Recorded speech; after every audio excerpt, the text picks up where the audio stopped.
हा महत्त्वाचा विषय आहे। माझ्या मंत्री महोदयांना हा विनंती राहील का जेव्हा DPT द्वारे आपण आदिवासींना जेही देतो ते 3 महिन्याने देतामुळे गरीब आदिवासी विद्यार्थी आहे त्या शाळांमध्ये आल्यानंतर तो DPT मला भेटेल या आशावर जर 3 महिन्याने देणार तर तो त्या शाळांमध्ये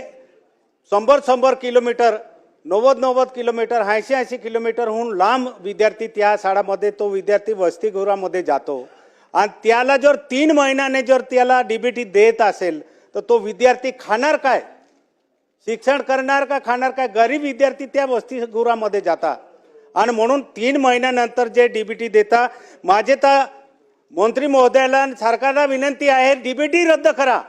जे जुने प्रमाणे द्या जेणेकरून या DPT साठी आम्ही शिक्षणाचा रस्ता कशाला बघायचं।